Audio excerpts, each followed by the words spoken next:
तो हम लोगों ने कल की क्लास के अंतर्गत एक तो बात करी थी गुप्तों के वर्ण को लेकर, और मैंने कहा था कि कंक्लूजन रूप के अंतर्गत आप ब्राह्मण वर्ण के मानिएगा गुप्तों को, ठीक है ना। इसके बाद में गुप्तों के ओरिजिनल होम को लेकर भी मैंने कहा अलग अलग बातचीत की गई, और वहां आप मगध व उसके आसपास के क्षेत्र को गुप्तों का ओरिजिनल होम मानने का कार्य कीजिएगा। इसके बाद में हम लोग इस टॉपिक के ऊपर आ गए थे। हम लोग ये पढ़ रहे थे गुप्तों के प्रारंभिक शासक, और जिसके अंदर हमने 3 शासकों के बारे में बातचीत करी है, श्रीगुप्त, घटोत्कच और चंद्रगुप्त प्रथम के बारे में बातचीत करी है। देखिए कल की क्लास के अंदर एक स्टूडेंट का सवाल था, सर ये संस्थापक और वास्तविक संस्थापक अलग अलग होते हैं कि हाँ, हिस्ट्री के अंदर इस तरीके के क्वेश्चन आते हैं, ठीक है ना। तो चलिए हमने श्रीगुप्त के बारे में बातचीत कर ली, घटोत्कच के बारे में बातचीत कर ली। देखिए आपके एग्जाम में इजी क्वेश्चन आ चुका है। पहला गुप्त शासक बताइए जिसने महाराजा धीराज की उपाधि धारण करी, और उसका उत्तर आपके क्लियर हो गया था। मैंने कहा था श्रीगुप्त और घटोत्कच महाराज की उपाधि धारण कर रहे हैं, और चंद्रगुप्त प्रथम महाराजा धीराज की उपाधि धारण करने का कार्य कर रहा है। देखिए कुछ विद्वानों ने यह बात कह दी है कि एक ही अभिलेख में 2 राजाओं के नाम के साथ तो लिखा है महाराज, और तीसरे के नाम के साथ लिखा है महाराजा धीराज, मतलब उन 2 की पोजीशन कुछ और है और शायद तीसरे की पोजीशन कुछ और है। तो वहां पर कुछ ने निष्कर्ष निकाला है कि श्रीगुप्त और घटोत्कच शायद पूरी तरह स्वतंत्र शासक नहीं थे, गुप्तों का पूरी तरह स्वतंत्र राज्य स्थापित किया है संभवतः चंद्रगुप्त प्रथम ने। इस कारण हम लोग इसको कह देते हैं गुप्त वंश का वास्तविक संस्थापक, ठीक है। नेक्स्ट चंद्रगुप्त प्रथम के ऊपर 2 लाइनें और उतारिएगा, और दोनों लाइनें बहुत इंपॉर्टेंट है, लिखिएगा। अब लिखते चलिएगा गुप्त संवत। मेरे आदरणीय स्टूडेंट हो, कुछ मेरी बात समझिएगा यहाँ पर, ठीक है ना, बहुत इंपॉर्टेंट लाइन लिखने का काम कर रहा हूँ। गुप्त संवत का टाइम 319 या 320 ईस्वी। देखिए इस लाइन को समझिए, मैंने गुप्त संवत का समय लिखा है 319 या 320 ईस्वी, तो आप कहोगे एक होना चाहिए ना, नहीं ऐसा कोई कंफर्म नहीं है। देखिए गुप्त संवत का टाइम हमने निकाला है, इस कारण मैंने कहा हम थोड़ी गलती की गुंजाइश छोड़ने का कार्य करते हैं। आपको कुछ किताबों में 319 भी लिखा हुआ मिल जाता है, कुछ के अंदर 320 भी लिखा हुआ मिल जाएगा, तो कंफ्यूज होने की जरूरत नहीं है। अब जैसे आपके दिमाग में अजीब-गरीब सवाल बनते हैं कि सर दोनों दे रखे हैं तो क्या करो, अरे दोनों दे रखे हैं तो पहला वाला चुन लीजिए, और हो सकता है किसी ने 319 नहीं दे रखा है तो आपके 320 भी आंसर कोई गलत नहीं माना जाएगा। मैंने कहा हम हिस्ट्री के लोग बहुत लचीले टाइप के लोग हैं, रूढ़िवादी नहीं है, हम परिवर्तन स्वीकार करने का काम कर लेते हैं इजी रूप के अंतर्गत। तो ध्यान रखिएगा गुप्त संवत की डेट हमको थोड़ी मिलती है ओरिजिनल हिस्ट्री के अंदर, हमने या विद्वानों ने निकालने का काम किया है गुप्त संवत की डेट।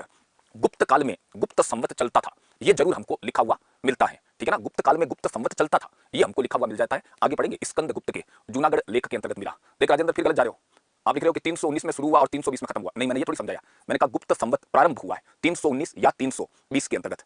सर आप मेन प्रॉब्लम आ रही है, ऐप में प्रॉब्लम आ रही है, ठीक है, उसको दूर करने की कोशिश आप भी करें और हम भी करने की कोशिश करते हैं। समझ लेना 319 या 320 में गुप्त संवत चालू हुआ है, चालू हुआ खत्म हुआ ऐसा नहीं लिखना, ठीक है ना। गुप्त संवत के प्रतिपादन का श्रेय या क्रेडिट, गुप्त संवत के प्रतिपादन का श्रेय चंद्रगुप्त प्रथम को दिया जाता है। देखिए मेरी वो लाइन सही हो गई ना, मैंने कहा था कि राजाओं के टाइम हम लोग एडजस्ट करते हैं 25-25 साल का समय देकर, तो मैंने कहा कि हमने श्रीगुप्त को 25 साल दिए थे 275 से 300, तो घटोत्कच को भी तो 25 साल देने थे ना, पर हमने घटोत्कच को रोक लिया 319 के ऊपर, क्योंकि हमें गुप्त संवत की डेट मिल गई और हम चाहते हैं कि गुप्त संवत चलाने वाला राजा कौन सा होना चाहिए, चंद्रगुप्त फर्स्ट। इस कारण हमने घटोत्कच को रोका है 319 के ऊपर। मैंने कहा कितनी बड़ी कलाकारी कर देते हम लोग हिस्ट्री के अंतर्गत, इस कारण हमने इस तरीके का कार्य किया है। वाह अनिल धन्य हो, 9 मार्च 319 निकाल दी देखो इन्होंने, हमारे विद्वान देखो छात्रों ने डेट निकाली है 9 मार्च 319, बहुत जानदार रिसर्च करी आपने हिस्ट्री के अंतर्गत, मान गया मैं। चलिए गुप्त संवत के प्रतिपादन का श्रेय चंद्रगुप्त प्रथम को दिया जाता है। अरे हम तो पूरी 1 साल की गलती की गुंजाइश मान के बैठे और आप डेट भी बताने का काम कर रहे हो गुप्त संवत की। चलिए आगे सवाल पर बढ़िएगा। देखिए चंद्रगुप्त प्रथम गुप्त वंश का वास्तविक संस्थापक है। ऐसे लगता है चंद्रगुप्त प्रथम ने अपनी ताकत बढ़ाई है एक वैवाहिक संबंध के द्वारा, और उस संबंध को इतिहास में बहुत ज्यादा इंपॉर्टेंस देने का काम किया जाता है। तो लिखिएगा चंद्रगुप्त प्रथम ने वैशाली, बिहार के अंदर पढ़े हो ना, वैशाली की लिच्छवी राजकुमारी कुमार देवी के साथ विवाह किया।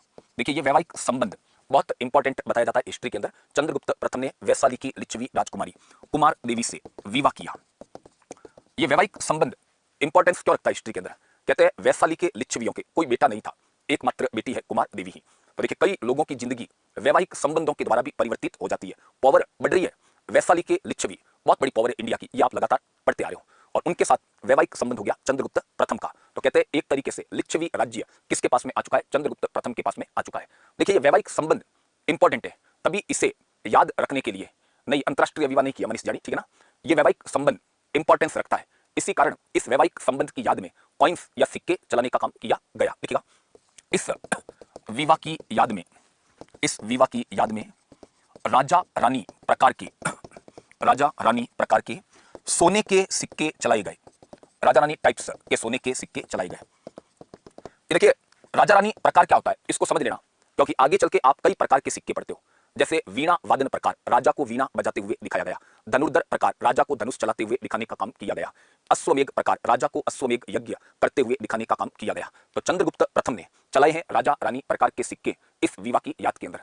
इस कारण हमारी कई गाइड वालों ने किस टाइप का क्वेश्चन बना दिया, ऐसा क्वेश्चन भी बना दिया कि इतिहास का पहला पत्नी प्रेमी राजा बताइए। ये देखिए, ये क्वेश्चनों का स्टैंडर्ड होता है क्या, इतिहास का पहला पत्नी प्रेमी शासक बताइए, और वहां पर नाम लिख दिया गया इस चंद्रगुप्त प्रथम का नाम लगाने का कार्य कर दिया गया। ध्यान रखिएगा, ये हमारे सवालों का स्तर नहीं है, हमारे उच्च कोटि के प्रोफेसर ऐसे एग्जाम के अंतर्गत सवाल बनाने का कार्य नहीं करते हैं। ठीक है, देखिए ये सिक्के किस टाइप के हैं समझिएगा। देखिए ये सिक्का है ना, इस सिक्के के अगले भाग में एक तरफ तो राजा का चित्र बना हुआ है एक ही साइड में, ठीक है ना, और यहाँ रानी का चित्र बना हुआ है। राजा के नीचे लिखा हुआ है चंद्रगुप्त और रानी के नीचे लिखा हुआ है कुमार देवी लिखा हुआ है, और राजा रानी को कुछ देते हुए दिखाया गया है। क्या दे रहा होगा राजा रानी को, तो ये तो सिक्के का अगला भाग है। पीछे की तरफ देवी की आकृति अंकित है सिक्के के ऊपर। तो ये देखिए राजेंद्र कंफर्म गलत है, सोने के सिक्के चलाए 100% राइट। आरएस प्री के एग्जाम में क्वेश्चन आ चुका है, आरएस प्री के पेपर में सवाल आया और चेक कर लेना। क्वेश्चन क्या था, पहला गुप्त शासक बताइए जिसने सोने के सिक्के चलाए, और उसका उत्तर होगा आपके चंद्रगुप्त प्रथम। कंफर्म सवाल होगा। सर जी मेरे फास्ट दिन है तो पीछे का पूरे नहीं दिख रहा है, फास्ट दिन और कैसे होते मुझे तो नहीं पता भाई, ठीक है ना। तो मैंने कहा ना कि सिक्के के अगली तरफ राजा और रानी का चित्र है, उनके नाम लिखे नीचे की तरफ, और राजा रानी को कुछ देते हुए दिखाया गया है। आपको गहराई में नहीं जाना ज्यादा, ठीक है ना। राजा रानी को अंगूठी देते हुए दिखाने का कार्य किया गया है। ओहो, मनीष कुमार बता रहे कि आपसे निवेदन है कि जो तथ्य ज्यादा जानदार हो वही लिखवाया करे, फालतू के तथ्य लिखवाने से कुछ भी समझ में नहीं आता है। वाह मनीष, जोरदार बातचीत करिए। नहीं, कौन सी फालतू की लाइन लिखवाई मोदे, ज्यादा जानकार लगते हो मुझे लगता है हिस्ट्री के। एक तो मैंने लिखवाया चंद्रगुप्त प्रथम ने गुप्त संवत चलाया, और एक मैंने लिखवाया चंद्रगुप्त प्रथम ने लिच्छवी राजकुमारी कुमार देवी के साथ के अंतर्गत विवाह करने का काम किया। अपना ज्ञान है ना, थोड़ा अपने तक ही सीमित रखने का काम कीजिए, वरना हो सकता है अभी एक दो ऐसी लाइन भी आ जाए कि थोड़ी सी नींद आने में भी परेशानी हो सकती है, ठीक है ना। ओके राजेंद्र, मैंने कह दिया कंफर्म सोने के सिक्के चलाए, मान लीजिए मेरी बात को, ठीक है ना। अरे आरएसपी में सवाल आ चुका था, पहला गुप्त शासक बताइए जिसके द्वारा सोने के सिक्के चलाने का काम किया गया। चंद्रगुप्त प्रथम के द्वारा सोने का सिक्का चलाने का कार्य किया गया है। हाँ, हालांकि मुझे लग रहा है वो ऐसा क्वेश्चन जरूर बना दिया होगा कि अभी कोई रिसर्च हुई है जिसमें पता चल रहा है कि एक चांदी का सिक्का मिला, पर वो ज्यादा माना नहीं जाता है। चलिए कंप्लीट आपके गुप्तों के प्रारंभिक शासक श्रीगुप्त, घटोत्कच और चंद्रगुप्त प्रथम। चलिए आगे बढ़िएगा। नेक्स्ट शासक उतारिए, समुद्रगुप्त प्राक्रमांक, ये लिखिएगा। नेक्स्ट गुप्तों का शासक देखिए समुद्रगुप्त प्राक्रमांक, ठीक है। 350 ईस्वी से 375 ईस्वी समुद्रगुप्त का टाइम पीरियड। देखिए इस आदमी का शुरुआत का टाइम पीरियड, इस आदमी का शुरुआत का टाइम पीरियड हमने एडजस्ट किया है, और लास्ट वाला टाइम पीरियड हमने निकाला है अभिलेखों के अकॉर्डिंग, जो मैं आपको आगे समझाने का कार्य करूंगा, ठीक है ना। तो समुद्रगुप्त प्राक्रमांक, इसका पिता चंद्रगुप्त प्रथम, माता कुमार देवी, समुद्रगुप्त की माता लिच्छवी राजकुमारी कुमार देवी, क्योंकि प्रयाग प्रशस्ति में क्लियर लिखा हुआ है। प्रयाग प्रशस्ति में, हाँ उसको जवाब मिल गया है, वो भी शांत बैठा थोड़ी देर के लिए, तैयारी कर रहा होगा और नहीं लिखने की कमेंट। मैंने कहा ना ज्यादा जीवन परिचय के ऊपर मत जाइए। समुद्रगुप्त पिता इसका चंद्रगुप्त प्रथम, ठीक है, चंद्रगुप्त फर्स्ट। माता का नाम अभी आ गया कुमार देवी, इसकी माता का नाम है। समुद्रगुप्त के पुत्रों में हमें दो नाम मिलेंगे, एक तो रामगुप्त का नाम आएगा, व दूसरा आएगा चंद्रगुप्त द्वितीय। विक्रमादित्य का नाम आ रहा है। और देखो अदिति पारिक फिर लिख दिया तुमने कि हमने तो 335 से इतने तक पढ़ने का काम किया। बार बार मुझे एक लाइन रिपीट करनी पड़ रही है आपकी क्लास के अंदर। मैंने टाइम पीरियड लिखा है, उनको पूरी तरह ऑथेंटिक मानने का काम किया कीजिए, और मैंने लॉजिक भी दिया है कि हम लोग जब टाइम एडजस्ट करते हैं ना, तो नॉर्मली 25-25 साल का समय देने का कार्य किया जाता है। तो ये तो हो गया समुद्रगुप्त का जीवन परिचय। चलिए अब एक सवाल समझना ज्वाइंट रूप के अंतर्गत। देखिए मैं आपको अलग से गुप्तों के पतन के कारण नहीं पढ़ाऊंगा। क्यों नहीं पढ़ाऊंगा, क्योंकि गुप्तों के पतन के कारण आपके साथ साथ चलते रहेंगे, और वो मैं आपको समझाने का काम करूंगा। तो देखिए हमारे गुप्तों के पतन के कारण भी चालू हो गए। हम लोग पढ़ेंगे गुप्त काल के पतन के कारण, उसमें एक पढ़ेंगे उत्तराधिकार संघर्ष। देखिए उत्तराधिकार संघर्ष का अर्थ क्या है, गुप्त काल के ज्यादातर राजा आसानी से शासक नहीं बने, उन्हें राज्य प्राप्ति के लिए अपने किसी न किसी भाई के साथ उलझना पड़ा है। बेटा टाइम याद रखने का काम वहीं किया कीजिएगा, ठीक है ना, टाइम याद रखने का काम वहीं करने का काम कीजिएगा, ठीक है ना। मेरे सवाल को सुनिए, मैंने कहा गुप्त राजाओं में से ज्यादातर राजा आसानी से शासक नहीं बने, उन्हें राज्य प्राप्ति के लिए कहते हैं अपने किसी न किसी भाई के साथ संघर्ष करना पड़ा है। तो आपका ये क्वेश्चन कई गुप्त राजाओं के ऊपर जाने का काम करेगा। देखिए बच्चों के सवाल देखना, 4 के क्वेश्चन आए मेरे पास के अंदर भी कि सर माता का नाम क्या है, बोर्ड के ऊपर लिखा हुआ है क्लियर आंसर, फिर भी देखिए कमेंट क्या है कि सर माता का नाम क्या है। जाके फिर हम लोग ऐसे स्टूडेंट को ब्लॉक कर देते हैं, तो जाके शिकायत करते हैं निर्मल जी के पास के अंतर्गत कि हमें ब्लॉक करने का कार्य कर दिया गया है। चलिए समुद्रगुप्त भी आसानी से राजा नहीं बना है, समुद्रगुप्त को भी राज्य प्राप्ति के लिए अपने किसी भाई के साथ उलझना पड़ा है। तो मैं ये गुप्त काल में उत्तराधिकार संघर्ष वाला क्वेश्चन ज्वाइंट रूप से ले रहा हूं कई गुप्त राजाओं के साथ के अंदर, तो आप उतारते चलिएगा। हेडिंग तो आप समुद्रगुप्त ही रखिएगा, ठीक है ना। अब ये एक हेडिंग लगाइए, गुप्त काल में उत्तराधिकार संघर्ष, इसको एक हेडिंग बनाइएगा, या मैं आपको 4 सवाल एक साथ करवाऊंगा एग्जाम के। गुप्त काल में उत्तराधिकार संघर्ष, समझा दिया ना। उत्तराधिकार संघर्ष का अर्थ मैंने समझाया, अधिकांश राजा आसानी से शासक नहीं बन रहे, उन्हें राज्य प्राप्ति के लिए किसी न किसी अपने भाई के साथ उलझना पड़ा है। चलिए इसी तरह उतारो, कैपिटल ए लिखिए, फिर लिखिए समुद्रगुप्त, ठीक है ना। उसके बाद में इस तरीके से निशान बना लीजिए, ठीक है। इस तरीके के निशान काट क्या होगा, संघर्ष। समुद्रगुप्त को राज्य प्राप्ति के लिए उलझना पड़ा था अपने किस भाई के साथ के अंदर, काच के साथ के अंतर्गत। समझ रहे हो ना, इस तरह लिखना इजी हो जाएगा। समुद्रगुप्त आसानी से राजा नहीं बना है, समुद्रगुप्त को राज्य प्राप्ति के लिए उलझना पड़ा अपने किस भाई के साथ के अंतर्गत, काच के साथ के अंतर्गत, ठीक है ना। नेक्स्ट कैपिटल बी लिखिए, समुद्रगुप्त के बाद बड़ा राजा, मैंने देखिए बड़ा राजा वर्ड क्यों यूज किया है, क्योंकि बीच में कायर राजा आएगा। समुद्रगुप्त के बाद बड़ा राजा बना चंद्रगुप्त द्वितीय विक्रमादित्य, और कहते हैं चंद्रगुप्त द्वितीय विक्रमादित्य को भी राज्य प्राप्ति के लिए उलझना पड़ा अपने एक भाई के साथ के अंतर्गत। और ये वाली कहानी तो बहुत फेमस है इतिहास की। चंद्रगुप्त द्वितीय राज्य प्राप्ति के लिए, मुझे जितेंद्र बता रहा है कि काच ही समुद्रगुप्त, जैसे मैंने पढ़ा ही नहीं है, और कई लोगों ने कहा है समुद्रगुप्त है, पर ज्यादातर ये माना जाता है समुद्रगुप्त काच नामक किसी भाई के साथ के अंतर्गत उलझा है, ठीक है।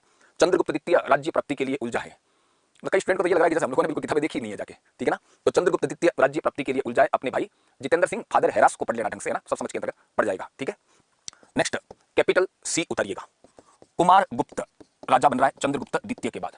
तो कुमार गुप्त फर्स्ट, ये भी आसानी से राजा नहीं बन रहा है, ये सवाल मैं आपको पूछूंगा आगे जब ये अलग से राजा पढ़ूंगा तब। कुमार गुप्त फर्स्ट राज्य प्राप्ति के लिए उलझेगा अपने इस भाई के साथ में, गोविंद गुप्त के साथ के अंतर्गत। ये आ चुका है क्वेश्चन एग्जाम में, ध्यान रखना, तीसरा वाला सवाल एग्जाम के अंतर्गत आ गया है। कुमार गुप्त राज्य प्राप्ति के लिए अपने किस भाई के साथ उलझा है, गोविंद गुप्त के साथ के अंतर्गत उलझ रहा है। कैपिटल डी उतारिए, कुमार गुप्त के बाद राजा बनता है स्कंद गुप्त, हम लोग पढ़ेंगे, और कहते हैं स्कंद गुप्त को भी राज्य प्राप्ति के लिए उलझना पड़ा अपने किसी भाई के साथ के अंतर्गत, और उस भाई का नाम हम लोग ये मानते हैं, ठीक है ना, पुरु गुप्त, उस भाई का नाम बताते हैं। चलिए हाँ, इनकी बात पहुंचाओ कोर्स मेंटर तक, पहुंचाओ थोड़ा, ठीक है ना। गुप्त काल में उत्तराधिकार संघर्ष, तो ठीक है, पूरा एक साथ क्लियर हो गया कि गुप्त वंश के ज्यादातर राजाओं को राज्य प्राप्ति के लिए अपने किसी न किसी भाई के साथ के अंदर उलझना पड़ा है। चलिए वापस आ जाइए, हम लोग पढ़ रहे थे समुद्रगुप्त जीवन परिचय ले लिया मैंने समुद्रगुप्त का, फिर हमने लिखा समुद्रगुप्त आसानी से शासक नहीं बनाए, उससे राज्य प्राप्ति के लिए उलझना पड़ा अपने भाई काच के साथ के अंतर्गत, और ये बात हमको बताई विद्वान फादर हैरास के द्वारा जिक्र करने का कार्य किया गया। जो मुद्दे मेरे को समझा रहे थे ना कि समुद्रगुप्त और काच एक ही है, उनके लिए एक और लाइन में काम लेता हूं। गुप्त राजाओं के सिक्कों में हमको काच का सिक्का मिल चुका है, और उसके ऊपर उपाधि क्या मिलती है, सर्व राज्योच्च क्षेत्र की उपाधि मिलने का काम करती है। इसके आधार पर कहा गया कि ये काच कोई पावरफुल राज्य प्राप्ति के लिए। नेक्स्ट, इस छोटे से सवाल को उतारिए, वापस पहुंच गए हम लोग समुद्रगुप्त के बारे में जानकारी के साधन। सर बी को रिपीट करो बेटा, बी में लिखा था चंद्रगुप्त द्वितीय राज्य प्राप्ति के लिए उलझा है अपने भाई रामगुप्त के साथ के अंतर्गत। सावरमल जी जरूरत ही नहीं है, वो तो मेरी 2 लाइन से ही तनाव के अंतर्गत आए हुए हैं, उधर के नंबर भेजो, हम यूं करेंगे वो चालू हो गया उनका बिजनेस अभी बीच के अंतर्गत। ये प्रायोजित कार्यक्रम भी हो सकते हैं, स्पॉन्सर्ड कार्यक्रम में भी पॉसिबल होते हैं यहाँ पर इस तरह की क्लासेज के अंदर, ठीक है। समुद्रगुप्त के बारे में जानकारी के साधन उतारिएगा, पहला बहुत इंपॉर्टेंट है पर्याग प्रशस्ति। देखिए समुद्रगुप्त की ऑटोबायोग्राफी कहते हो आप इसको, पर्याग प्रशस्ति, ठीक है ना, या इसको आप ये भी कहते हो इलाहाबाद स्तंभ लेख के रूप के अंतर्गत भी जाना जाता है, इलाहाबाद पिलर इंस्क्रिप्शंस के नाम से भी जाना जाता है। समुद्रगुप्त की पर्याग प्रशस्ति या इलाहाबाद स्तंभ लेख, ठीक है ना। बेटा गाइड में तो बहुत सारा लिखा होगा, हम गाइड पढ़ के पढ़ाने थोड़ी बैठा हूं यहाँ पर, कल की क्लास के अंदर मैंने जिक्र कर लिया था, हम गाइड पढ़ के पढ़ाने के लिए नहीं बैठे यहाँ पर, ठीक है ना। गाइड वाले कुछ भी लिखने का काम कर सकते हैं। पर्याग प्रशस्ति या इलाहाबाद स्तंभ लेख समुद्रगुप्त का, समझिएगा। पर्याग प्रशस्ति की रचना किसने करी, कवि हरिसेन ने। तो हरिसेन कवि है, उसकी बातों को पत्थर पर खुदवाने वाले व्यक्ति का नाम भी हमको मिल रहा है यहाँ पर, तिलभट्ट नाम मिलता है, ठीक है ना। शॉर्ट में लिखा, इस प्रशस्ति की रचना हरिसेन ने करी, हरिसेन ने करी, ठीक है। इस प्रशस्ति को पत्थर पर तिलभट्ट ने खुदवाया, तिलभट्ट ने खुदवाया, ठीक है। थोड़ी लिखने में परेशानी आ रही हो तो सुन लीजिएगा। पर्याग प्रशस्ति की रचना कवि हरिसेन ने करी है, ठीक है ना, और हरिसेन की बातों को पत्थर के ऊपर खुदवाने का काम तिलभट्ट के द्वारा करने का काम किया गया था, ठीक है। दोनों सवाल इंपॉर्टेंट है।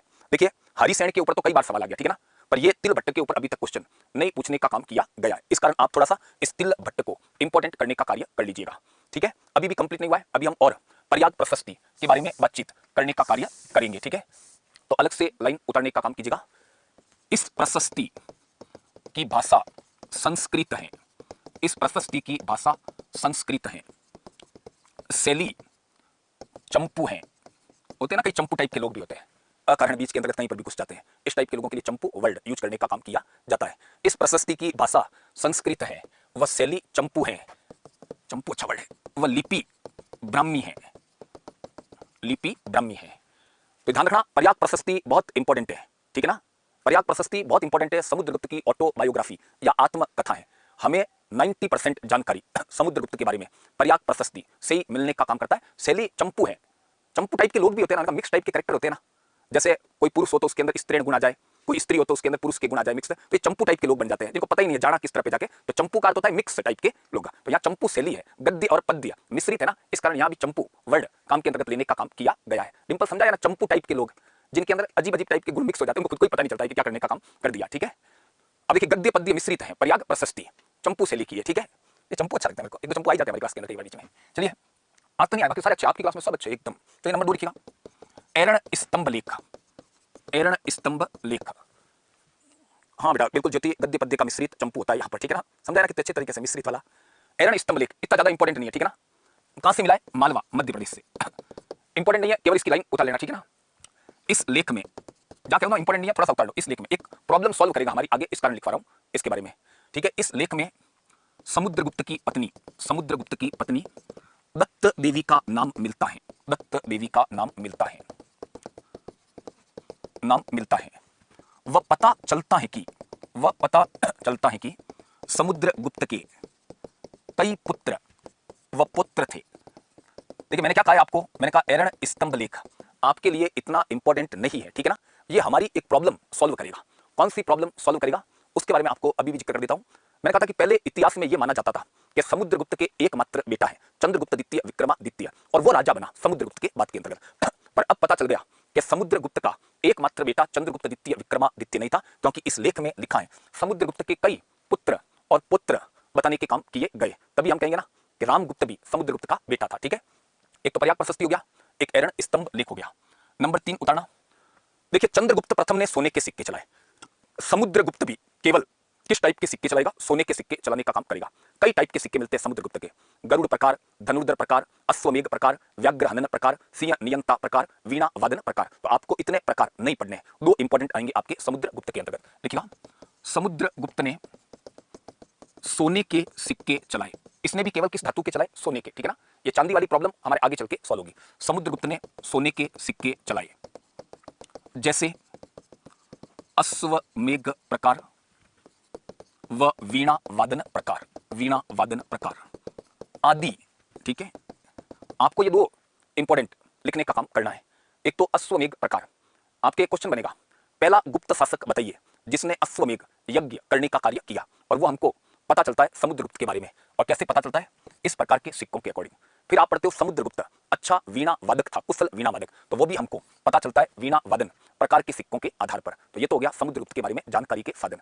अब देखिए समुद्रगुप्त इतिहास के अंदर प्रसिद्ध है अपनी विजयों के कारण, और इसी कारण समुद्रगुप्त की तुलना कर ली गई है नेपोलियन बोनापार्ट के साथ के अंतर्गत। और ये आपके जीके का एक अच्छा सवाल है, उतारिए।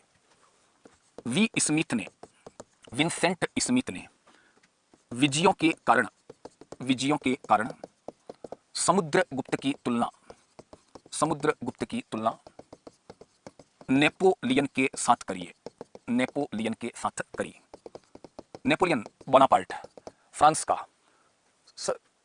1799 से, अरे इनको देखना इनके सावरमल यादव के बारे में, इन्होंने ऐसा कुछ भी नहीं है, हमेशा सिंसियरली हमेशा क्लास के अंतर्गत रहते हैं। नेपोलियन बोनापार्ट 1799 से 1815 तक फ्रांस की सत्ता को अपने अधिकार के अंतर्गत रखने का कार्य किया। उनके साथ तुलना की गई है समुद्रगुप्त की नेपोलियन के साथ में। तो अब हम लोग पढ़ेंगे समुद्रगुप्त की विजय, और वहां ध्यान रखना जगहों के नाम ज्यादा इंपॉर्टेंस नहीं रखते, ठीक है। समुद्रगुप्त ने भारत के अलग अलग क्षेत्रों में विजय प्राप्त करी और क्या पॉलिसी अपनाई, ठीक है, उनको आपको विशेषकर ध्यान रखना है। तो मैं उतारूं उसी तरह लिखिएगा, नंबर 1 करके लिखिएगा। समुद्रगुप्त ने, पर्याप्त प्रशस्ति से पता चलता है, समुद्रगुप्त ने आर्यावर्त में 2 युद्ध लड़े, 2 युद्ध लड़े, ठीक है ना। समुद्रगुप्त ने आर्यावर्त के अंतर्गत 2 युद्ध लड़े। आर्यावर्त का अर्थ आप लीजिए उत्तरी भारत लेने का काम कीजिए। आर्यावर्त में 2 युद्ध लड़े। वह आर्यावर्त में, आर्यावर्त में राज प्रसभोद्वारण, आर्यावर्त में राज प्रसभोद्वारण अर्थात राजाओं को पराजित करने के बाद, राजाओं को पराजित करने के बाद उनके राज्यों पर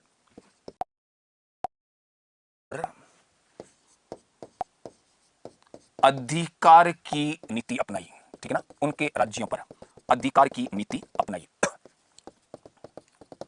ये ध्यान रखिएगा, मैंने क्या कहा था, समुद्रगुप्त भारत के अलग अलग भागों के अंतर्गत युद्ध लड़ेगा, ठीक है, और वहां पर जो जो ये पॉलिसी अपना रहा है ना, वो पॉलिसियां ज्यादा इंपॉर्टेंट है आपके लिए। तो समुद्रगुप्त ने आर्यावर्त में 2 युद्ध लड़े। पहले युद्ध में 3 राजाओं को हराया, दूसरे के अंदर टोटल 9 राजा हो गए। राजाओं के नाम मत पढ़िएगा, अभी तक किसी पेपर के अंदर नहीं आए, ठीक है ना। 2 युद्ध लड़े। वह आर्यावर्त में राजप्रसवोद्धारण अर्थात राजाओं को पराजित करने के बाद उनके राज्यों पर अधिकार की नीति अपनाने का काम किया। नेक्स्ट चलिए आगे बढ़ने का काम कर रहा हूं। कई नाम मिलते हैं, रुद्रदेव, मतिल, नागदत्त, नंदी, चंद्रवर्मा, बलवर्मा जैसे शासकों के नाम हमको मिलने का कार्य करते हैं। प्रयाग प्रशस्ति से ही हमें ये पता चलने का कार्य करता है, ठीक है। मंजू जी अटकी हुई अभी तक, समुद्रगुप्त के पिता कौन थे। चलिए नेक्स्ट अगला लिखा, समुद्रगुप्त ने दक्षिण के राज्यों को भी जीता। दक्षिण आपत्ति लिखा हुआ, ठीक है, मैंने इजी कर दिया है। समुद्रगुप्त ने दक्षिण के राज्यों को भी जीता। वह उनके प्रति ग्रहण मोक्षानुग्रह की नीति अपनाई। ये वर्ड लिखा हुआ है, ग्रहण मोक्षानुग्रह की नीति अपनाई, ठीक है ना, जिसका अर्थ है राजाओं को पराजित करने के बाद दया दिखाते हुए उन्हें उनके राज्य वापस दे दिए। देखिए, समुद्रगुप्त ने दक्षिण के राज्यों को भी जीता। हमें 12 राज्य और उनके राजाओं के नाम मिलने का कार्य करते हैं। वह उनके प्रति ग्रहण मोक्षानुग्रह की नीति अपनाने का काम किया गया। इस नीति का अर्थ क्या है, राजाओं को पराजित करने के बाद दया दिखाते हुए उन्हें उनके राज्य वापस दे दिए गए। देखिए, समुद्रगुप्त बहुत तेज है। समुद्रगुप्त को पता है कि उत्तरी भारत में बैठकर साउथ इंडिया को पूरी तरह कंट्रोल में नहीं रखा जा सकता है। इस कारण समुद्रगुप्त ने राजाओं को पराजित करने के बाद उनके राज्य उन्हें वापस दे दिए। समुद्रगुप्त को केवल टैक्स से मतलब है कि दक्षिण भारत से उसे टैक्स लगातार मिलता रहने का कार्य करे। देखिए, ये क्वेश्चन आपके दिल्ली सल्तनत के ऊपर भी जाता है। आगे चल के आप पढ़ोगे कि दिल्ली का कौन सा सुल्तान था जिसने भी दक्षिण भारत में समुद्रगुप्त की तरह नीति अपनाई। ये क्वेश्चन आता है। अलाउद्दीन खिलजी, मैं आपको पढ़ाऊंगा। अलाउद्दीन खिलजी भी दक्षिण भारत में बिल्कुल समुद्रगुप्त की तरह नीति अपनाने का कार्य कर रहा है। सर एक बार अलग अलग करके बता दीजिए किसको अलग करना है, ये तो पूरा के पूरा साथ ही आएगा ना। अलाउद्दीन खिलजी ने भी दक्षिण भारत में समुद्रगुप्त की तरह नीति अपनाने का काम किया गया, ठीक है। नहीं, इसको लेक्चर के लिए आप और लेवल के अंतर्गत आइएगा, ठीक है ना, यहाँ इतना डिटेल के अंदर नहीं है। तो ये समुद्रगुप्त की पॉलिसी दक्षिण भारत के अंतर्गत। चलिए नेक्स्ट नंबर 3 लिखिएगा। ये सब हमें प्रयाग प्रशस्ति से पता चलने का काम करता है, ठीक है। समुद्रगुप्त ने, नंबर 3 लिखिए, समुद्रगुप्त ने आटविक राज्यों, देखिए आठवीं शब्द किससे बना है, जंगल से बना है। समुद्रगुप्त ने आटविक राज्यों या जंगली राज्यों को भी जीता। 18 जंगली राज्य बताए जाते हैं जो गाजीपुर और जबलपुर के मध्य फैले हुए थे, ठीक है ना। समुद्रगुप्त ने आटविक राज्यों या जंगली राज्यों को भी जीता। वह उनके प्रति परिचारकीकृत अर्थात उन्हें दास बना लेने की नीति अपनाई। ये देखिए, समुद्रगुप्त भारत के अलग अलग क्षेत्रों में अलग अलग नीतियां अपनाने का कार्य कर रहा है, ठीक है ना। अभी तक कई तो अटके हुए समुद्रगुप्त के पिता और माता के ऊपर ही अटकने का कार्य किया हुआ है। एक दो क्या होता है कि रजई से लेट निकलते ना बाहर के अंदर चद्दर से बातें चालू हो जाते हैं कभी पिता ने माता के ऊपर। सोनिया इस टाइप से याद नहीं होता है, अलग अलग करके कुछ लिखो सर, एक लाइन में सब मत लिखवाओ। क्या करें, मैटर बड़ा है ना, एक एक लाइन के अंतर्गत है, एक ही घटना से रिलेटेड है, बिल्कुल सही लिखवा रहा हूं मैं। चलिए आगे बढ़िएगा। नेक्स्ट नंबर 4 लिखिएगा। समुद्रगुप्त ने भारत की पूर्वी व पश्चिमी सीमाओं के राज्यों को भी जीता। यहां देखिए, मैं थोड़ा 50 मिनट हो गए क्लास के अंतर्गत, मुझे तो टाइम का ही पता नहीं चला। हाँ, चंपू हो गए थे बीच के अंदर कुछ। समुद्रगुप्त ने भारत की पूर्वी व पश्चिमी सीमाओं के राज्यों को भी जीता। देखिए, यहां मैं डिटेल में जाऊंगा क्योंकि मुझे पता है यहाँ क्वेश्चन आएंगे एग्जाम के अंतर्गत, ठीक है ना। समुद्रगुप्त ने भारत की पूर्वी व पश्चिमी सीमाओं के राज्यों को भी जीता। पहली पॉलिसी उतार लो। वह इनके प्रति सर्व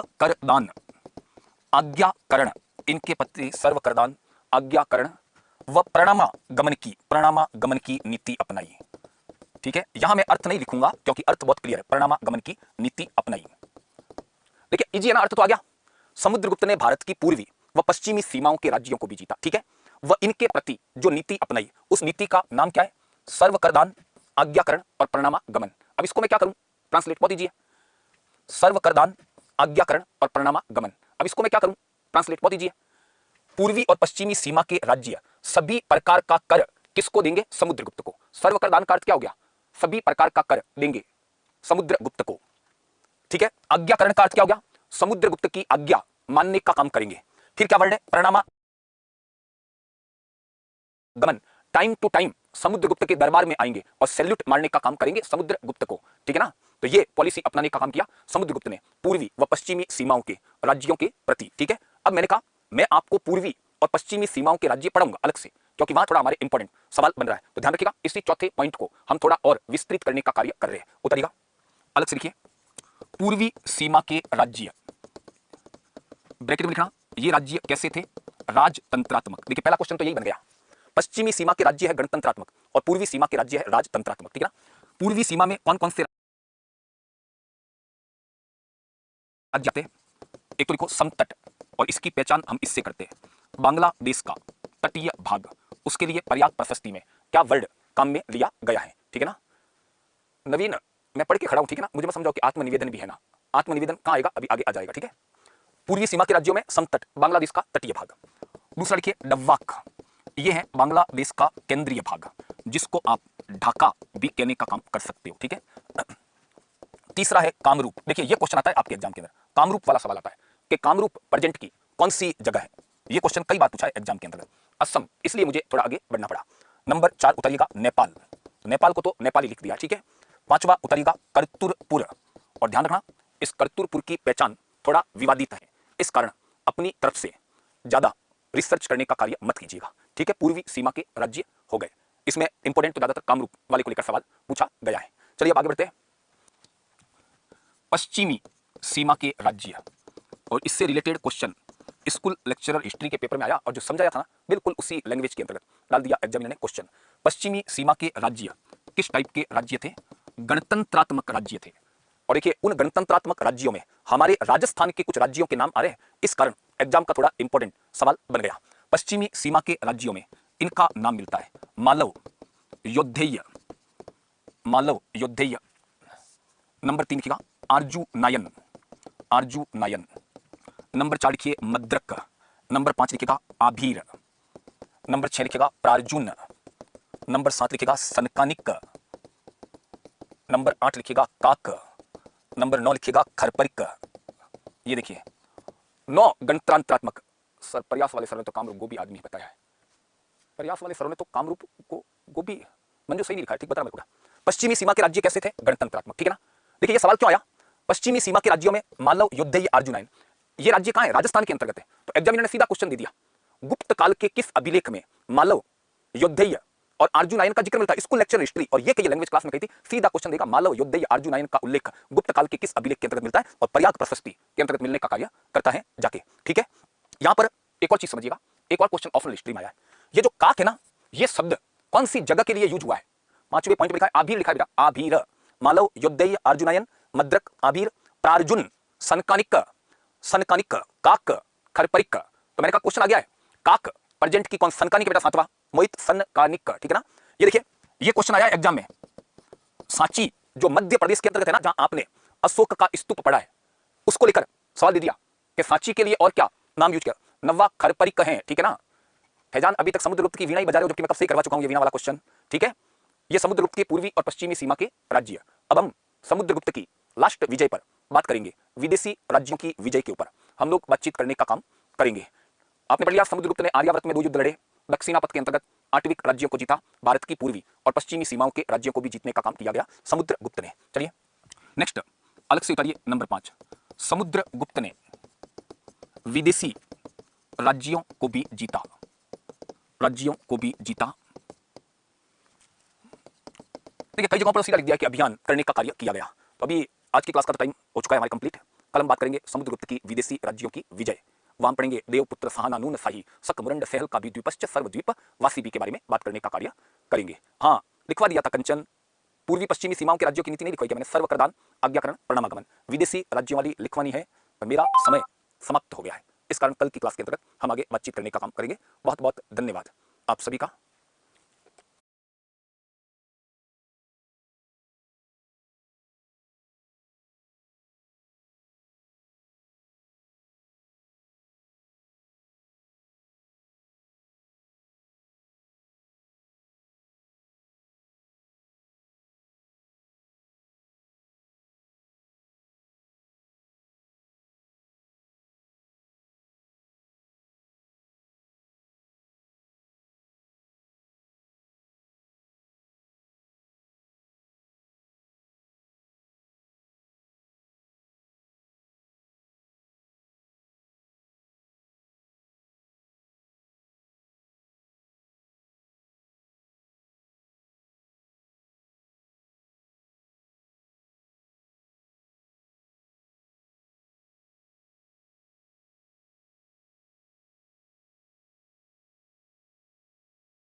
अभी कोई किसी भी प्रकार का कमेंट नहीं करना है, मस्ती से चीजें समझा रहा हूं मैं आप लोगों को, तो समझते जाइएगा।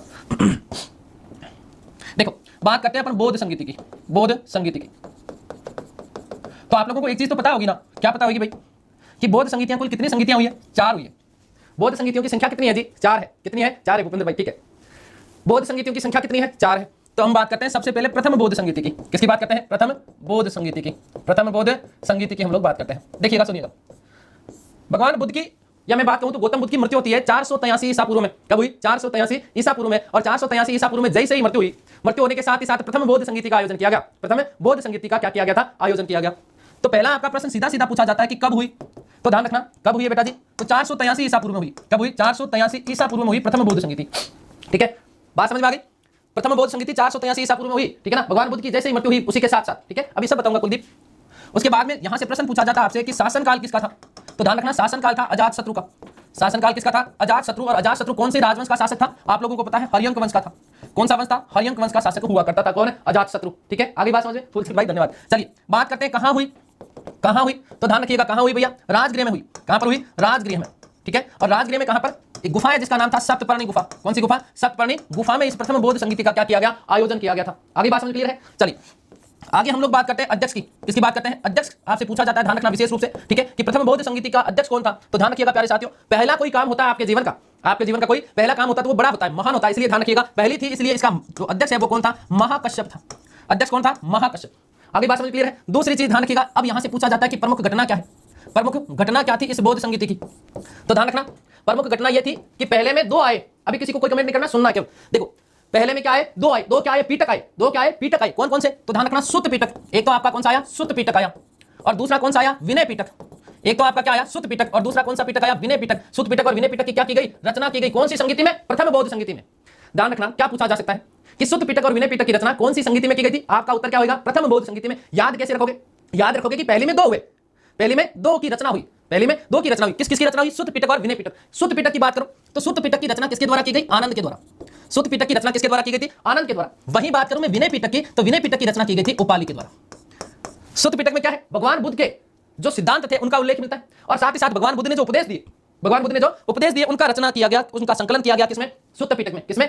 सुत्त पीटक में। इसको भी याद कैसे रखोगे कि जब तक उपदेश नहीं मिलेंगे तब तक आनंद नहीं आएगा। उपदेश किसमें है? सुत्त पीटक में है। विनय का मतलब क्या होता है? विनय का मतलब नियम। तो बौद्ध संघ से संबंधित या बौद्ध धर्म से संबंधित जो नियम थे इनका संकलन कहां किया गया? विनय पीटक में। कहां किया गया? विनय पीटक में। और ध्यान रखना कि विनय पीटक की रचना किसके द्वारा की गई? उपाली के द्वारा। आगे बात समझे? क्लियर है? प्रथम बौद्ध संगीति की हमने बात करी। अब यहां पर एक चीज कुछ आप लोगों को विशेष रूप में बातें ध्यान रखनी है। अब वो विशेष बातें क्या है? बहुत ध्यान से शांति से सुनिएगा। एक तो ध्यान रखना कि इस संगीति में 500 लोगों ने भाग लिया था।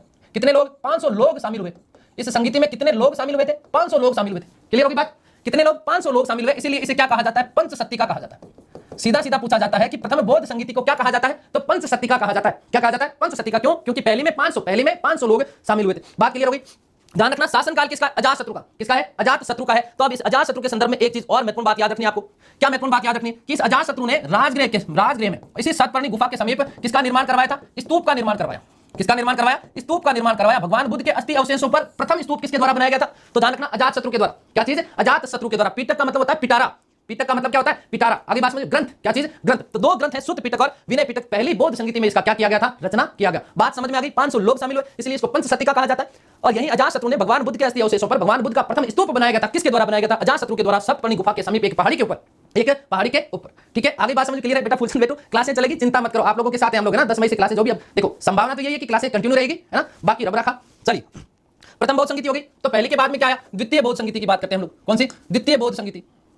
किसकी बात करते हैं हम लोग? द्वितीय बौद्ध संगीति। देखो ध्यान से सुनिएगा, द्वितीय बौद्ध संगीति की बात करते हैं तो ध्यान रखना दूसरी जो बौद्ध संगीति हुई ना वो उसके 100 वर्ष बाद हुई। पहली संगीति के 100 वर्ष बाद हुई। कितने वर्ष बाद में हुई? 100 वर्ष। अब पहले आपको पता है कि 483 में हुई, क्योंकि गौतम बुद्ध का मृत्यु भी कब हुआ था? 483 में। उसी के साथ प्रथम बौद्ध संगीति का आयोजन किया गया। तो 483 में आप लोग 100 जोड़ेंगे, 483 ईसा पूर्व में कितना जोड़ेंगे? 100 जोड़ेंगे। तो ध्यान रखना क्या आएगा? बताओ कितना आएगा? 383 ईसा पूर्व। कितना आएगा? 383 ईसा पूर्व। तो ध्यान रखना कब हुई? तो ध्यान रखिएगा कि 383 ईसा पूर्व में हुई। 383 ईसा पूर्व में हुई। चलिए जी बात करते हैं कहां हुई। कहां हुई? तो ध्यान रखना कहां हुई? वैशाली में हुई। कहां पर हुई? वैशाली में हुई। आगे बात समझ में क्लियर है? शासनकाल पूछा जाता है। क्या पूछा जाता है? शासनकाल। क्या चीज? शासनकाल। और शासनकाल किसका था? कालाशोक का था। किसका था? कालाशोक। शासनकाल किसका था? कालाशोक, जो कि नागवंश का शासक था। कौन से वंश का शासक था? नागवंश का शासक था। आगे बात समझ। अब देखो मैंने एक दिन बात करी थी कालाशोक की। अब बहुत ध्यान से सुनना, मेरे शब्दों के ऊपर ध्यान दीजिएगा, यही क्लास का क्लास में आपको याद हो जाएगा। कालाशोक मैंने आपको कहा था ना कि काला वर्ण का था, इतना ज्यादा काला था, इतना काला कि काला बम था। कौन? काला सुख। कौन? काला सुख। आगे बात समझ। फेयर एंड लवली तो उस समय मिलती नहीं थी, इसलिए ध्यान रखना बेचारा क्या करता था, बालूका में लौटता था। कहां पर? बालूका में लौटता था। आगे बात समझ। क्या पता गोरा हो जाए, लेकिन गोरा हुआ नहीं। तो बालूका राम विहार, ध्यान रखना क्या चीज याद रखोगे, बालूका राम विहार। बालूका राम विहार वैशाली में, कहां? बालूका राम विहार में। कौन से विहार में? बालूका राम विहार में द्वितीय बौद्ध संगीति का क्या किया गया था? आयोजन किया गया। क्या किया गया था? आयोजन किया गया। चलिए बात करते हैं इसके अध्यक्ष कौन थे, इसके अध्यक्ष कौन थे, ठीक है ना। तो अध्यक्ष ध्यान रखना कि कालाशोक ने बालूका में बेचारे ने क्या करा, खूब लोटा पोटा, लेकिन फिर भी गोरा नहीं हुआ, ठीक है ना। तो सारा काम खराब हो गया, सब काम खराब हो गया। तो ध्यान रखना अध्यक्ष क्या याद रखोगे, सब्बा कामी। क्या याद रखोगे? सब्बा कामी, या कई जगह नाम मिलता है सर्वकामी। क्या नाम मिलता है? सर्वकामी। या कई जगह नाम मिलता है यशाचार्य। क्या शब्द मिलता है बेटा जी? यशाचार्य जो थे वो इस द्वितीय बौद्ध संगीति के क्या थे? अध्यक्ष थे। द्वितीय बौद्ध संगीति के क्या थे? अध्यक्ष थे। बात समझ में आ गई क्या? इतनी, ठीक है। ध्यान रखना अगली बात, क्या चीज? अगली बात में करता हूं, प्रमुख घटना क्या रही, प्रमुख घटना क्या रही द्वितीय बौद्ध संगीति की। तो अब सुनो, शब्दों के ऊपर ध्यान रखना। चुलवग बेटा वैशाली को बोलते हैं, चुलवग है ना, क्या बोलते हैं? चुलवग बोलते हैं, ठीक है ना। चुलवग वैशाली का प्राचीन नाम मिलता है, ठीक है बेटा। अब ध्यान दो, मैंने कहा कि पहले में दो की रचना हुई, शब्दों के ऊपर ध्यान देना। मैंने कहा पहले में दो की रचना हुई, तो दो की रचना क्या? दो पीटक आए। कौन कौन से? सुत्त पीटक और विनय पीटक। अब दूसरे में मैं एक शब्द कह रहा हूं, क्या शब्द कह रहा हूं कि दूसरे में दो दो हो गए। दूसरे में क्या हो गए? दो दो हो गए। क्या दो दो हो गए बेटा जी? ध्यान रखना क्या दो हुए? बौद्ध संघ दो भागों में विभाजित हो गया। मुख्य घटना क्या रही? बौद्ध संघ। क्या चीज है? बौद्ध संघ जो था ना, ये बौद्ध संघ दो भागों में विभाजित हो गया। कितने भागों में? दो भागों में विभाजित हो गया दूसरे में, ठीक है ना। दो भाग कौन कौन से थे? एक तो था आपका पूर्वपंथी। क्या था? पूर्वपंथी। और दूसरा कौन सा था? पश्चिमी पंथी। एक तो आपका क्या था? पूर्वपंथी, और दूसरा आपका क्या था? पश्चिमी पंथी। देखो कल की क्लास में मैंने 10 सील बताए थे। क्या चीज? 10 सील, ठीक है बेटा प्रवीण। कल की क्लास में मैंने 10 सील बताए थे। इन 10 सीलों के अनुपालन पर मतभेद हुआ बौद्ध संघ में, और बौद्ध संघ दो भागों में विभाजित हो गया। कौन कौन सा? एक हो गया पूर्वपंथी और दूसरा हो गया पश्चिमी पंथी। क्या हो गया? एक तो पूर्वपंथी और दूसरा पश्चिमी पंथी। इन पूर्वपंथियों ने 10 अनुनियमों को या 10 सीलों को बौद्ध धर्म के विरुद्ध घोषित कर दिया। आगे बात समझ क्लियर है ना? अभी जितना समझा रहा हूं दिनेश उतना समझ बेटा। मैं केवल बौद्ध संघ की बात कर रहा हूं बेटा। किसकी बात कर रहा हूं? बौद्ध संघ की बात कर रहा हूं मैं, बौद्ध धर्म की बात नहीं कर रहा हूं। तो ध्यान रखना इन्हें क्या कहा गया? स्थिवरवादी। ऐसे लोग जिन्होंने इन 10 सीलों को अपने जीवन में रखा, भगवान बुद्ध की शिक्षाओं में विश्वास रखा, वो तो कहलाए स्थिवरवादी। क्या कहलाए? स्थिवरवादी। और दूसरे वाले क्या कहलाए? सांघिक। क्या कहलाए? सांघिक कहलाए। क्या कहलाए? सांघिक कहलाए। जिन्होंने बौद्ध धर्म को या बौद्ध संघ में कुछ परिवर्तन किए, इन 10 सीलों में जिन्होंने विश्वास नहीं किया, वो क्या कहलाते? आपके सांघिक कहलाते। क्या कहलाते? सांघिक कहलाते। तो ये बात विशेष बन जाती है। ध्यान रखना कि बौद्ध संघ क्या चीज? बौद्ध संघ दो भागों में विभाजित कौन सी भी संगीति में हुआ? तो द्वितीय बौद्ध संगीति में। कौन सी में? दूसरे में दो दो हो गए। कौन दो दो हो गए? बौद्ध संघ हो गया। क्या हो गया? बौद्ध संघ हो गया। बात क्लियर हो गई ममता बेटा? चलिए विजेंद्र भाई, ठीक है। अगली बात करते हैं तृतीय बौद्ध संगीति की। किसकी बात करते हैं? तृतीय बौद्ध संगीति। कौन सी? तृतीय बौद्ध संगीति। तृतीय बौद्ध संगीति की बात करते हैं। देखो मैंने अभी अभी कहा, क्या कहा कि पहली का आयोजन 483 ईसा पूर्व में, दूसरी का आयोजन उसके 100 वर्ष बाद में, और तीसरी में क्या करना है? तीसरी में ध्यान रखना सब अपनी जेब में 251 रुपए रखना। तीसरी बौद्ध संगीति में सब अपनी जेब में कितने रुपए रखोगे बताओ? 251 ईसा। क्या? 251 रुपए रखोगे। तो ध्यान रखना क्या चीज कब हुई? तो मैंने अभी अभी कहा कि 251 रुपए रखने तीसरी बौद्ध संगीति में। तो ध्यान रखना 251 251 ईसा पूर्व में, 251 ईसा पूर्व में। आगे बात समझ क्लियर है? हाँ, आंसर सबका मिल जाएगा, तुम तो मस्ती से पढ़ते रहो बेटा नीलम, ठीक है। चलिए अगली बात करूं, कहां? अगली बात क्या कहूं, कहां हुई? तो ध्यान रखना पाटलिपुत्र में हुई। कहां पर? पाटलिपुत्र में। कहां पर हुई? पाटलिपुत्र। और पाटलिपुत्र में ध्यान रखना, पाटलिपुत्र में भी कहां बेटा जी? पाटलिपुत्र में भी कहां? तो ध्यान रखना अशोक राम विहार। कौन सा? अशोक राम, या कई जगह आपको सब मिलता है कुक्कुट राम। क्या? कुक्कुट राम। अशोक राम या कुक्कुट राम विहार। अशोक राम या कुक्कुट राम विहार में तृतीय बौद्ध संगीति का क्या किया गया? आयोजन किया गया। इसकी तिथि को लेकर के बहुत सारे डाउट मिलते हैं, अभी उसको भी मैं क्लियर करूंगा, चिंता मत करो, ठीक है। बात करते हैं शासनकाल की। बात करते हैं किसकी? शासनकाल की। तो ध्यान रखना शासनकाल किसका है बेटा जी? शासनकाल किसका है? तो शासनकाल था किसका? अशोक का। किसका था? अशोक का। और अशोक बोले तो कौन? मौर्य वंश का शासक। कौन से वंश का शासक? मौर्य वंश का शासक हुआ करता था, जिसका नाम क्या था? अशोक। क्या नाम था बेटा जी? अशोक। आगे बात समझ बात। अगली बात हम लोग करते हैं भैया जी, अध्यक्ष कौन थे? क्या चीज? अध्यक्ष कौन थे? तो अध्यक्ष थे जिनका नाम था मोगलीपुत्र तिस। क्या नाम था? मोगलीपुत्र तिस। अध्यक्ष का नाम क्या था? मोगलीपुत्र तिस। मोगलीपुत्र तिस। बात करते हैं प्रमुख घटना की। बात करते हैं हम लोग प्रमुख घटना क्या रही, प्रमुख घटना क्या रही तीसरी बौद्ध संगीति की। तो देखो ध्यान रखना, फिर से मैं बता रहा हूं, याद दिला रहा हूं आपको। मैंने कहा कि पहले में दो की रचना हुई, पहले में दो की रचना हुई। दो क्या रचना हुई? सुत्त पिटक और विनय पिटक। दूसरे में दो दो हो गए। दो दो कौन हो गए? बौद्ध संघ का दो भागों में विभाजन हो गए। क्या? पूर्वपंथी और पश्चिमी पंथी। इन्हीं को स्थिवरवादी और सांघिक कहा जाता है। तीसरी में तीन हुए। तीसरी में तीन रचना हुई। ध्यान रखना, तीसरे में क्या? तीन रचना हुई। तीन रचना किसकी? बौद्ध धर्म का तीसरा पीटक। बौद्ध धर्म का तीसरा पीटक, जिसे क्या कहा जाता है? अभिधम्म पीटक। क्या कहा जाता है? अभिधम्म पीटक। ध्यान रखना तीसरे पीटक की रचना की गई। तीसरे पीटक, तीसरे पीटक, तीसरे पीटक। क्या चीज है? अभिधम्म पीटक। कौन सा पीटक? अभिधम्म पीटक। कौन सा पीटक? अभिधम्म पीटक की रचना की गई। अभिधम्म पीटक की रचना कौन से में हुई थी? तीसरे में हुई। तीसरे में तीसरा आया। क्या आया? तीसरा पीटक आया। क्या आया? तीसरा पीटक आया। आगे बात सुनिए, बौद्ध धर्म की दार्शनिक व्याख्या की गई। बौद्ध धर्म की क्या की गई? इसमें दार्शनिक व्याख्या की गई थी। और अभिधम्म पीटक की रचना किसके द्वारा की गई थी? ध्यान रखना, रचना की गई थी मोगलीपुत्र तिस के द्वारा। रचना किसके द्वारा की गई थी? मोगलीपुत्र तिस के द्वारा इसकी क्या की गई थी? रचना की गई थी। कौन से पीटक की? अभिधम्म पीटक की। आगे बात समझ में क्लियर हो गया ना? यहां तक कोई प्रकार का संशय मत रखना। मैंने कहा कि अभिधम्म पीटक में ध्यान रखिएगा कि बौद्ध धर्म की दार्शनिक व्याख्या, ठीक है ना, बौद्ध धर्म की क्या की गई, इसमें दार्शनिक व्याख्या की गई। क्या की गई? दार्शनिक व्याख्या की गई थी। किसमें? अभिधम पिटक में। और इसी अभिधम पिटक में देखो दार्शनिक व्याख्या की, तो इसका मतलब क्या होगा? कथाएं ज्यादा होगी। क्या होगी? कथाएं ज्यादा होगी। इसीलिए इसको क्या कहा जाता है बेटू जी? ध्यान रखना, इसको कथा वत्थु भी कहा जाता है। क्या कहा जाता है इसको? कथा वत्थु भी कहा जाता है। बात क्लियर होगी? देखो ध्यान रखना, ये वही मोगलीपुत्र है जिसके प्रभाव में आकर के, ये वही मोगलीपुत्र है जिसके प्रभाव में आकर के अशोक पूर्ण रूपेण बौद्ध हो गया था। अशोक क्या है? पूर्ण रूप से क्या बन गया था? बौद्ध बन गया था। किसके प्रभाव में आकर के? मोगलीपुत्र के प्रभाव में आकर के। बात क्लियर हो गई क्या?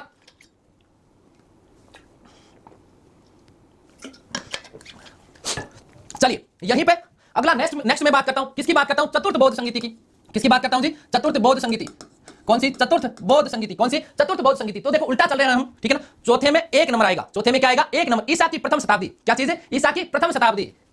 ईसा की कब हुई है? ध्यान रखना। तो ध्यान रखना, ईसा की प्रथम शताब्दी। ईसा की प्रथम शताब्दी। ईसा की प्रथम शताब्दी में इसका क्या किया गया था? आयोजन किया गया था। बात करें कहां पर? बात करें कहां पर किया गया? कहां पर किया गया? ध्यान रखना बेटा जी। तो कहां किया गया? कश्मीर में। कहां पर? कश्मीर में किया गया। और कश्मीर का कौन सा वन? तो कुंडल वन। कौन सा वन? कुंडल वन था। कश्मीर का कौन सा वन था? कुंडल वन था। कौन सा वन था? कुंडल वन था। आगे बात करते हैं जी। यहां पर क्या बात करते हैं कि ध्यान दीजिएगा कि शासन किसका है? क्या चीज? शासन किसका है? तो शासन हुआ करता था, कुषाण शासक थे जिनका नाम था कनिष्क। क्या नाम था? कनिष्क। कौन से वंश का शासक था? कुषाण वंश का शासक था। कौन से वंश का शासक था? कुषाण वंश का शासक जिसका नाम क्या है? कनिष्क। इसी के काल में चतुर्थ बौद्ध संगीति का क्या किया गया? आयोजन किया गया। अब वेरी मोस्ट इंपोर्टेंट बात देखिए, एक तो पहली बात तो ध्यान रखिएगा कि इसमें जो अध्यक्ष जो थे, अध्यक्ष का नाम था वसुमित्र। अध्यक्ष का नाम क्या था? वसुमित्र था। देखो चौथे में कनिष्क ने मित्र बनाया किसको? भगवान बुद्ध को। इसलिए अध्यक्षता किसने की? अध्यक्षता किसने की? वसुमित्र ने। किसने की? वसुमित्र ने की। और पहली बार क्या चीज? पहली बार बोलिए क्या चीज जी? पहली बार इसमें क्या बनाएगा? उपाध्यक्ष बनाएगा। पहली बार इसमें क्या बनाएगा? उपाध्यक्ष बनाएगा। पहली बार इस संगीति में क्या बने? उपाध्यक्ष बने। क्या बने? उपाध्यक्ष। और उपाध्यक्ष तो स्वयं बुद्ध को ही बना देना। किसको बना दोगे? बुद्ध को ही। तो नाम मिलता है, एक तो आपको मिलता है बुद्ध घोष। क्या नाम मिलता है? कई जगह बुद्ध घोष, या इसी के लिए नाम मिलता है क्या? अश्व घोष। क्या नाम मिलता है? अश्व घोष। आगे बात समझ में क्लियर है? या तो आपको नाम मिलेगा बुद्ध घोष या फिर नाम क्या मिलेगा? अश्व घोष। ये पहली बार हुआ है। अब तक की जितनी भी संगीतियां हैं, अब तक की जितनी भी संगीतियां, उसमें पहली बार उपाध्यक्ष चुना गया। कौन सी में? चौथी में। कौन सी में चुना गया? चौथी में पहली बार उपाध्यक्ष चुना गया। इससे पूर्व कहीं पर भी उपाध्यक्ष का उल्लेख नहीं मिलता। आगे बात समझ में क्लियर है? बात करते हैं सबसे महत्वपूर्ण बात। सबसे महत्वपूर्ण बात क्या चीज? प्रमुख घटना। क्या? कौन सी घटना? प्रमुख घटना। तो प्रमुख घटना क्या रही? ध्यान रखना। अब वापस सुनना। पहले में 2 की रचना हुई, दूसरे में 2 भागों में विभाजित हुआ, तीसरे में तीसरे की रचना हुई, और चौथे में 4 हो गए। चौथे में 4 से याद रखना तार। क्या? तार बिखर गया। क्या बिखरा? बौद्ध धर्म। संपूर्ण पूरा का पूरा जो बौद्ध धर्म था ना, ये बौद्ध धर्म, ध्यान रखिएगा बेटा जी, क्या? बौद्ध धर्म 2 भागों में विभाजित हो गया। मैंने दूसरे में बात की बौद्ध संघ 2 भागों में विभाजित हुआ, और यहां पर मैं क्या कह रहा हूं? चौथे में तो बिल्कुल तार 4 यानी तार हो गए। कौन हो गए? बौद्ध धर्म। बौद्ध धर्म। ध्यान रखना कि चौथी संगीति में तो बौद्ध धर्म पूर्ण रूप में 2 भागों में क्या हो गया था? विभाजित हो गया। तो ध्यान रखना कि बौद्ध धर्म क्या चीज? बौद्ध धर्म जो थे ना, वो क्या जो है 2 भागों में, कितने भागों में? 2 भागों में विभाजित हो गया। 2 भागों में विभाजित हो गया। कौन सा धर्म? बौद्ध धर्म। कौन सा धर्म? बौद्ध धर्म। आगे बात समझ में क्लियर है ना? यहां तक किसी को कोई समस्या है तो बताओ। फिर जो है ना, कल आप लोग बहुत सारे लोग कमेंट कर रहे थे सर शून्यवाद क्या है, उसके बारे में बात करेंगे। ध्यान रखना, बौद्ध धर्म 2 भागों में विभाजित हो गया। 2 भाग कौन कौन से? एक तो था हीनयान। क्या था? हीनयान। और एक क्या था? महायान।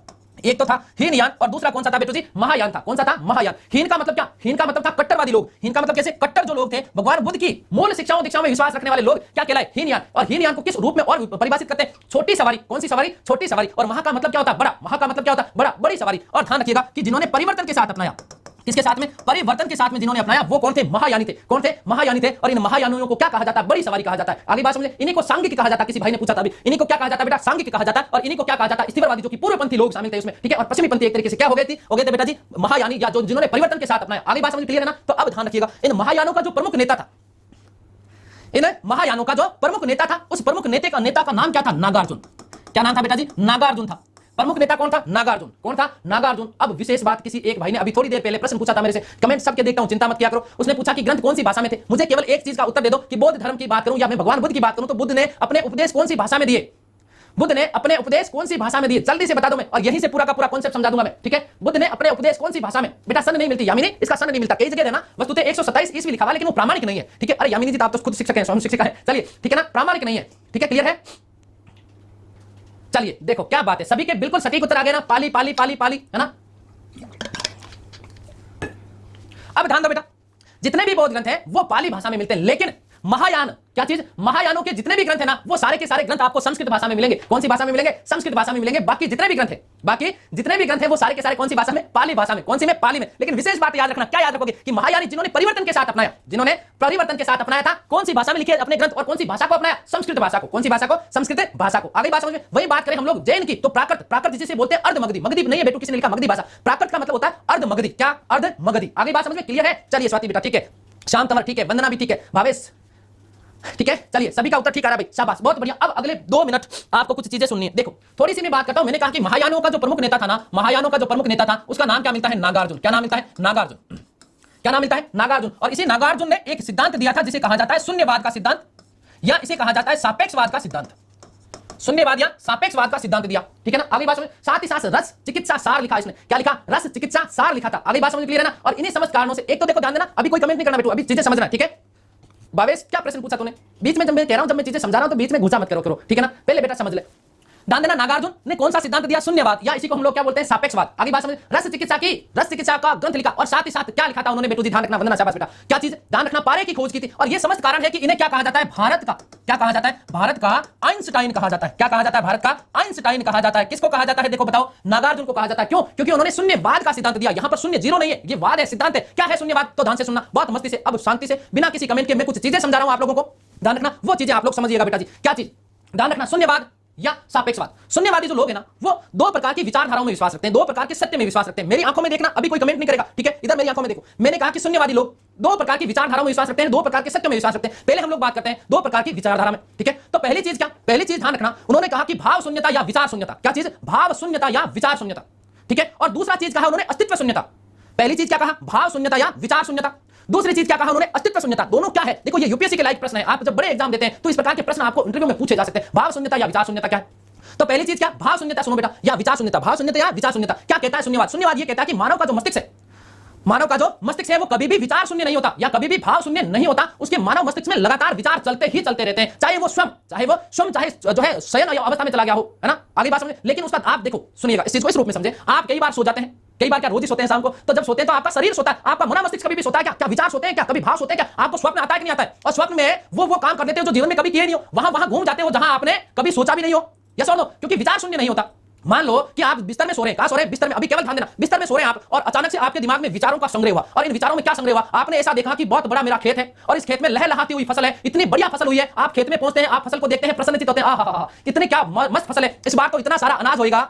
बफरिंग हो रही है, अरे बफरिंग हो रही क्या? इधर से बेटा ओके है, फूलचंद इधर से ओके। तो हम लोग क्या सोचते हैं कि यार इतना बड़ा अनाज, इतना ज्यादा अनाज होगा कि इसको सारे को बेचूंगा और मैं क्या है, इस बार तो लखपति या करोड़पति बन जाऊंगा। क्या बन जाऊंगा? लखपति या करोड़पति बन जाऊंगा। अचानक क्या होता है? आप देखो खेत में है, आपकी फसल है, और अचानक उस खेत में एक बड़ा सींग वाला सांड घुसता है, या सुन लो, और सांड घुसता है कि नहीं घुसता? और जैसे सांड घुसता है तो इसका मतलब फसल को नुकसान पहुंचाएगा। आपको क्रोध आता है सांड के ऊपर, और आप सांड को भगाने का प्रयास करते हैं कि नहीं करते? आपने सांड की आंखों में देखा यूं घुराया, और वो भी घुराएगा। आपने सांड को डंडा दिखाया, सांड को भी गुस्सा आया, सांड आपके पीछे हो गया, आप आगे दौड़ रहे हैं, सांड आपके पीछे, आप आगे, सांड आपके पीछे, आप आगे, सांड आपके पीछे पीछे पीछे पीछे पीछे, इतना पीछे कि भाई साहब अचानक से दोनों के बीच में दूरियां कम होने लग जाती है, दोनों के बीच में दूरियां कम होने लग जाती है। एक समय ऐसा आता है जब सांड यूं करके दुलाती देता है आपके पिछवाड़े पे, आप हवा में, ओह माय गॉड, अभी तो मर जाता है ना। अचानक आपकी आंखें खुलती है, और भाई साहब इधर उधर देखते हो तो फटे हुए बिस्तर दिखते हैं, कहां सांड था, कहां खेत था, लेकिन चले गए ना। क्यों? क्योंकि विचार शून्यता या भाव शून्यता, विचार शून्यता या भाव शून्यता। आगे बात समझे? क्यों? क्योंकि मानव मस्तिष्क कभी भी विचार शून्य नहीं होता, मानव मस्तिष्क से कभी भी विचार शून्य नहीं आता होता। आगे बात। दूसरा मैंने आपको कहा कि अस्तित्व शून्यता। दूसरा मैंने आपको क्या कहा? अस्तित्व शून्यता। अस्तित्व शून्यता का मतलब क्या? अस्तित्व शून्यता का मतलब यह है कि संसार की प्रत्येक वस्तु कार्य कारण के सिद्धांत से बंधी हुई है। संसार की प्रत्येक वस्तु कार्य कारण के सिद्धांत से बंधी हुई। आपको मैं पढ़ा रहा हूं, आप मेरे से पढ़ रहे हैं, क्यों? बताओ, इसका उत्तर दो। आपको मैं पढ़ा रहा हूं, आप मेरे से पढ़ रहे हैं, ऐसा क्यों? ऐसा क्यों हो रहा है? बताओ जल्दी से। अरे भाई ऐसा इसलिए हो रहा है क्योंकि 99 डरा दिया, डर भी गए। चलो 99 का कोर्स लॉन्च हुआ है एमसीक्यू बैच का, आपने फीस दी है और इसलिए आप मेरे से पढ़ रहे हैं, इसलिए मैं आपसे पढ़ा रहा हूं। तो संसार की प्रत्येक वस्तु कार्य कारण के सिद्धांत से बंधी हुई होती है। जहां कारण होता है वहां कार्य की उत्पत्ति होती है, जहां कारण होता है वहां कार्य की उत्पत्ति होती है। बिना किसी कारण के कभी भी कोई भी कार्य नहीं हुआ करता। ऐसा मैं नहीं कहता, बुद्धिज्म कहता है। कौन कहता है? बुद्धिज्म कहता है। आगे बात में कोर्स ले रखा है इसलिए पढ़ रहे हो, नहीं तो नौकरी तो सबको लग रही है। घर बैठ करके जिसको नौकरी लगनी, क्या सबको दे रहा है क्या? मेरी क्लास देख रहे हैं क्या? नहीं देख रहे ना, क्योंकि आपने 99 रुपए दिए इसलिए देख रहे हैं, ठीक है। 2 प्रकार के सत्य में विश्वास करते हैं। कौन? शून्यवादी लोग। एक तो बोलते हैं संतृप्त सत्य, और दूसरा बोलते हैं परमार्थिक सत्य। एक तो संतृप्त सत्य और दूसरा क्या है? परमार्थिक सत्य। देखो संतृप्त सत्य का मतलब क्या? आप मुझे देख रहे हैं, मैं कौन हूं? सुखदेव मैया हूं, जानते हो ना आप मुझे, हिस्ट्री पढ़ाता हूं। ये संतृप्त सत्य। ये मेरा हाथ दिख रहा है आपको, कैसा सत्य है? संतृप्त सत्य। मेरे गाल दिख रहे हैं, है ना, संतृप्त सत्य। नाक दिख रहा है, कान दिख रहा है, चश्मा दिख रहा है, संतृप्त सत्य। अर्थात ऐसी वस्तुएं जिनको हम नग्न आंखों के माध्यम से देख सकते हैं, संतृप्त सत्य कहलाता है। दूसरा मैंने कहा परमार्थिक सत्य। इधर देखो मेरी तरफ, मैंने क्या कहा? परमार्थिक सत्य। ओह माय गॉड, आपके पास भूत बैठा, आपके पास क्या बैठा? भूत। देखो जल्दी देखो, जल्दी देखो, जल्दी देखो, सच में बैठा है। अरे भूत है पास में। आप में से हो सकता है कई लोगों ने देखा होगा, जैसा बोलो, लेकिन दिखा क्या? नहीं। जिसे नग्न आंखों से नहीं देख सकते, कैसा है? परमार्थिक सत्य है। जिसे नग्न आंखों से देखा नहीं जा सकता, जिसे नग्न आंखों से देखा नहीं जा सकता, क्या? परमार्थिक सत्य। और जिसको हम लोग नग्न आंखों से देख सकते हैं, संतृप्त सत्य। यही है आपका शून्यवाद। यही है आपका क्या है? शून्यवाद। फिर से डर गए, कितना छोटा कार्ड जो लेके बैठे हो भाई, है ना। चलिए मजा आ गया। ये मैंने आप लोगों को बता दिया, चुगला करी नहीं है, ज्योति करी चलिए मैंने आपको बता दिया क्या, शून्यवाद समझा दिया है ना। डराने में लगे हो बेटा, मैं तो किसी को नहीं डरा रहा हूं, ठीक है। चलिए आगे बात सुनिए, डरा के मारोगे क्या आज? नहीं बेटा, अशोक महायानी था बेटा, ठीक है। संगीता, अरे क्यों डर रहे हो इतना? मैंने तो आपको शून्यवाद समझाया, क्या समझाया? शून्यवाद समझाया। चलिए तो ये हमने बात कर ली किसकी? शून्यवाद की। किसकी बात कर ली? शून्यवाद की, ठीक है ना। महायान शाखा का सबसे ज्यादा प्रचार प्रसार हुआ, हीनयानी जो है वो, ठीक है। चलिए बात करते हैं मौर्य वंश की, हमारे टॉपिक के ऊपर आ रहे हैं, ठीक है। मौर्य वंश, इतिहास की बुक का नाम, इतिहास की बुक बेटा मुझे तो पता ही नहीं है, ठीक है। एनसीईआरटी पढ़ो ओल्ड वाली, या आरबीएसई पढ़ो, राजस्थान में हो तो आरबीएसई ओल्ड वाली पढ़ो, ठीक है। चलिए प्रश्न देखिए, मौर्य वंश का संस्थापक कौन था? मौर्य वंश का संस्थापक कौन था? जल्दी से बताओ बेटा जी। अरे इतिहास की बुकें खरीदोगे, इससे बढ़िया ये कि कोर्स खरीद लो, अभी तो 1000-1500 रुपए मिल रहा है, मेरी क्लास में मिल जाएगी, सारा पढ़ लेना, एंशिएंट पढ़ना, मिडिवल पढ़ना, मॉडर्न पढ़ना। अरे वाह कमाल के लोग भाई, धनराज, नीरज, दिनेश, ठीक है, मुकेश, सबके सही उत्तर आ रहे हैं यार, कमाल लोग आप तो, गजब होशियार हो। चंद्रगुप्त मौर्य कौन है? चंद्रगुप्त मौर्य। तो मौर्य वंश का संस्थापक कौन था? चंद्रगुप्त मौर्य था। कौन था? चंद्रगुप्त मौर्य। हाँ, किसी भाई ने जवाब दिया कि आपके नोट्स के अलावा कुछ नहीं पढ़ती, शाबाश बेटा, ठीक है। चलिए बात करूं मैं मौर्य वंश के संस्थापक की, तो मौर्य वंश के संस्थापक कौन थे आपके? चंद्रगुप्त मौर्य थे। कौन थे? चंद्रगुप्त मौर्य। अब थोड़ी सी चीजें सुनिएगा, है ना, ध्यान दीजिएगा। अब मैं चीजें जो समझा रहा हूं उनको समझिएगा। जब मैंने मगध के उत्थान की बात की, तब मैंने आपको मगध पर शासन करने वाले राजवंशों के बारे में चर्चा की थी बेटा जी। मैंने आपको प्रथम राजवंश बताया था बृहद्रथ, उसके बाद हर्यक, उसके बाद नाग, उसके बाद में नंद, और नंदों के बाद में आए कौन? मौर्य। नंद वंश का अंतिम शासक हुआ करता था जिसका नाम था घनानंद। कौन था? घनानंद। बड़ा क्रूर प्रवृत्ति का हुआ करता था, बड़ा क्रूर प्रवृत्ति का हुआ करता था। और ध्यान रखिएगा कि इसी समय उसने जनता के ऊपर अनेक अत्याचार किए, अनेक करों का आरोपण कर दिया, ठीक है, अनेक करों का क्या कर दिया था? आरोपण कर दिया था। आगे बात समझ क्लियर है ना? तो ध्यान रखिएगा, जनता बहुत ज्यादा परेशान थी। इसी समय ऐसा कहा जाता है कि तक्षशिला, क्या चीज? धन्यवाद फूलचंद भाई। तक्षशिला के आचार्य हुआ करते थे जिनका नाम था कौटिल्य। क्या नाम था? कौटिल्य, या फिर उन्हीं को हम लोग बोलते हैं चाणक्य। क्या बोलते हैं? चाणक्य, ठीक है ना। उन्हीं को हम लोग कहते हैं द्विदर्शक। क्या कहते हैं? द्विदर्शक। द्विदर्शक का मतलब होता है विद्वानों में श्रेष्ठ व्यक्ति। कौन था? चाणक्य या कौटिल्य था, ठीक है। और ध्यान रखिएगा उसी का एक और नाम मिलता है। क्या नाम मिलता है? अजय नाम देखने को मिलता है, चंद्रडोम, ठीक है। चलिए ध्यान देना बेटा। तो इस चंद्रगुप्त मौर्य, माफ कीजिएगा, कि कौटिल्य चाणक्य का अपमान किया गया था घनानंद के द्वारा। किसके द्वारा? घनानंद, ठीक है ना, ठीक है ना। किसके द्वारा किया गया? घनानंद के द्वारा अपमान किया गया भरे राज दरबार में। और ऐसा कहा जाता है कि चाणक्य ने अपनी शिखा को खोलते हुए उन्होंने एक शपथ ली थी कि हे घनानंद, जब तक मैं तेरा सर्वनाश नहीं कर दूंगा, चैन की सांस नहीं बैठूंगा, और अपनी शिखा में गांठ, यामिनी जी धन्यवाद, शिखा में गांठ नहीं लगाऊंगा। आगे बात समझे। और वहां से जब वो वापस लौटते हैं, तो अजय भाई क्या होता है? ध्यान से सुनना। एक गांव में वो एक खेल देखते हैं। कौन सा खेल है? एक पिंजरा है, एक क्या है? पिंजरा है। और इस पिंजरे में बड़ा खूंखार वाला क्या है? बब्बर शेर है। क्या है? बब्बर शेर है, भयंकर वाला। क्या है? बब्बर शेर है, खूंखार वाला। और लोगों को आवाज लगाई जा रही है कोई ऐसा व्यक्ति जो इस पिंजरे को बिना खोले इस बब्बर शेर को क्या है? बाहर निकाल दे। इसी समय ऐसा कहा जाता है कि एक छोटा सा बालक, नवयुवक बालक, अपने यौवन को प्राप्त कर ही रहा था, वो हाथ खड़ा करता है और कहता है कि मैं निकालूंगा। और ये बालक अपने हाथ में एक क्या लेके आता है? मसाल लेके आता है। और मसाल लाने के बाद उसने, क्योंकि वो चीजें समझ चुका था कि ये जो शेर है, ये जो सिंह है, वो क्या है? ये तो मोम का बना हुआ है। क्या बना हुआ है? मोम का बना हुआ है। ध्यान रखिएगा। और वो देखता है इसको, और इसको पिघला करके बाहर निकाल देता है। पिघला करके क्या कर देता है? बाहर निकाल देता है। आगे बात समझ क्लियर है? ये सारी की सारी घटनाएं देखता है कौन? चाणक्य। ये सारी की सारी घटनाएं देखता है कौन? चाणक्य देखता है। और जैसे देखा तो उन्होंने कहा, पता किया इस बालक के बारे में। इस बालक के बारे में क्या किया? पता किया। तो ऐसा कहा जाता है कि इस बालक का जो था ना, एक संरक्षक था। और संरक्षक कौन था? शिकारी। कौन था? शिकारी। इसी शिकारी से चाणक्य ने इस बालक को ध्यान रखिएगा, मोस्ट इंपोर्टेंट पूछा जाता है प्रश्न, 1000 कारसा में खरीदा। किसको खरीदा था? ध्यान रखना, इस बालक को किसने खरीदा था? चाणक्य ने। किसने? चाणक्य ने। और ध्यान रखना कि यही बालक आगे चल करके चंद्रगुप्त मौर्य के रूप में विख्यात हुआ। और इसी के बालक की सहायता से नंद वंश के अंतिम शासक घनानंद को मार डाला। क्या करा? मार डाला था। किसने? चाणक्य ने, या विष्णुगुप्त ने, या कौटिल्य ने, या द्विदर्शक ने, या अजय ने। किसने? अजय ने। कारसापर्ण बेटा, चांदी का जो सिक्का था मौर्य का, वो क्या कहलाया? कारसापर्ण कहलाया था। आगे बात समझ में क्लियर है? तो ये बात ध्यान रखिएगा कि मौर्य वंश का संस्थापक कौन था? चंद्रगुप्त मौर्य। किसको मारा? घनानंद को। नंद वंश के अंतिम शासक। कौन से वंश के? नंद वंश के अंतिम शासक। नंद वंश के अंतिम शासक घनानंद को पराजित किया। घनानंद को मार डाला, ठीक है। और मौर्य वंश की क्या डाली? नींव डाली। मौर्य वंश की नींव डाली थी किसने? चंद्रगुप्त मौर्य ने। और चाणक्य इसके क्या बने थे? प्रधानमंत्री। क्या चीज है? प्रधानमंत्री बने थे। आगे बात समझे। चंद्रगुप्त की माता का नाम क्या था? क्या करेगा रे संजीव? है? चंद्रगुप्त की माता का नाम जान के क्या करेगा ये बता? मेरे को तो नहीं आता, क्या करूं? मर जाऊं? फ्री वाला क्लास शुरू से देख रहे हो यूट्यूब पे, शाबाश बेटा। देखो, चंद्रगुप्त मौर्य की माता का कहीं प्रामाणिक नाम नहीं मिलता बेटा, है ना। कई इतिहासकार अब यहाँ पर क्या ना कहानियां ज्यादा है ना। तो कई इतिहासकार ऐसा कहते हैं कि इस घनानंद के दरबार में एक मुर्रा नामक दासी रहती थी। और इसी मुर्रा नामक दासी से उत्पन्न हुआ था कौन? चंद्रगुप्त मौर्य। कौन? चंद्रगुप्त मौर्य, ठीक है ना। और इसलिए ये मौर्य कहलाए थे, ठीक है। क्लियर है बात बेटा? चलिए अगला प्रश्न देखो बेटा। सर्वप्रथम किस विद्वान ने यह मत प्रतिपादित किया था कि मौर्यों का राजवंशीय चिन्ह है? मोर, या मैं बोलूं मोर बोलिया? मोर नहीं बोलिया बेटा, मयूर बोल देता हूं मैं। क्या बोल देता? मयूर जो था वो मौर्यों का, ठीक है ना, मौर्यों का राज चिन्ह था। ऐसा क्या? ऐसा किसने कहा था? बताओ मुझे। ध्यान दीजिएगा भैया।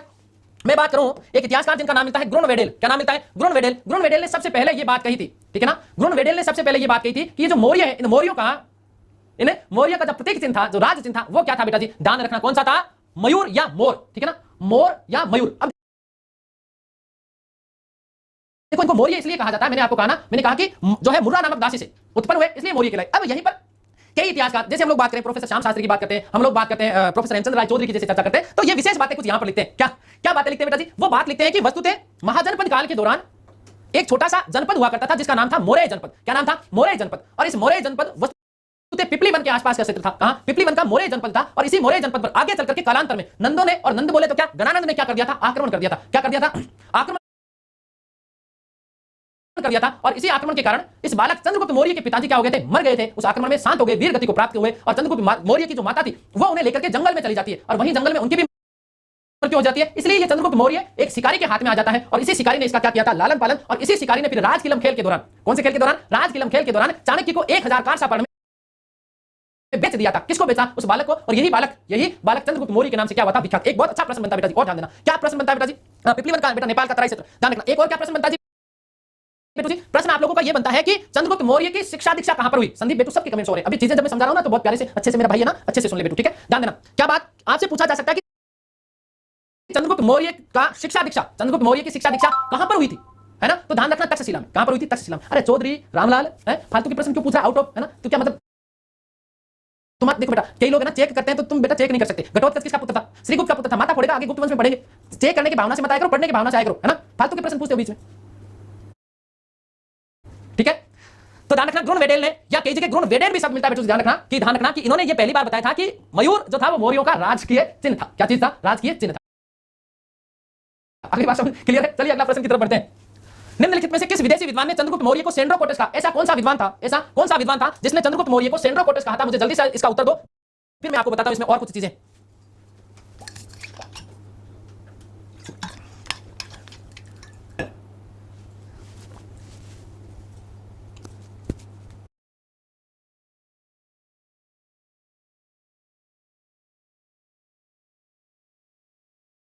हाँ भाई, बहुत बढ़िया, शाबाश।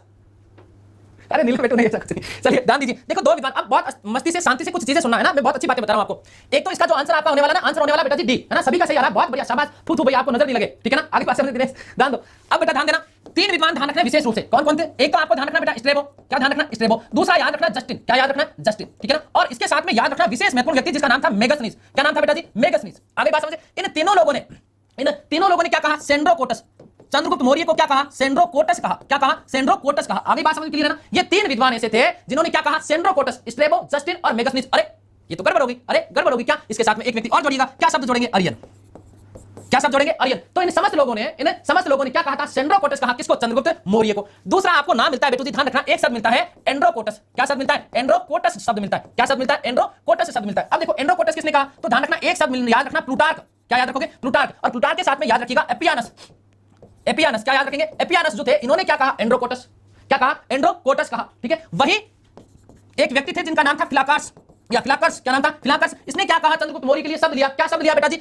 शब्द क्या प्रयोग किया? सेंड्रोकोप्टस। क्या कहा? सेंड्रोकोप्टस। क्या कहा? सेंड्रोकोप्टस कहा। क्या कहा था? सेंड्रोकोप्टस कहा। आगे बात समझ। तो ये यूनानी चंद्रगुप्त मौर्य को या तो कहते हैं एंड्रोकोटस, या कहते हैं सेंड्रोकोटस, या कहते हैं सेंड्रोकोप्टस। यूनानी इतिहासकार है बेटू जी, ठीक है? अब देखो ध्यान रखना, विलियम जोन्स। कौन? विलियम जोन्स ने कहा है यूनानियों, तुम जिसे सेंड्रोकोटस कहते हो, तुम जिसे एंड्रोकोटस कहते हो, तुम जिसे सेंड्रोकोप्टस कहते हो, ये तो क्या चीज? ये तो कौन है? ये तो भारत का चंद्रगुप्त मौर्य है। ये तो भारत का क्या है बेटा जी? चंद्रगुप्त मौर्य है। तो ध्यान रखना कि विलियम जोन्स ने, वेरी मोस्ट इंपोर्टेंट प्रश्न बनता है, जिसने एशियाटिक सोसाइटी ऑफ बंगाल की स्थापना की थी, ठीक है ना? क्या चीज? विलियम जोन्स ने 1793 ईस्वी में इन समस्त नामों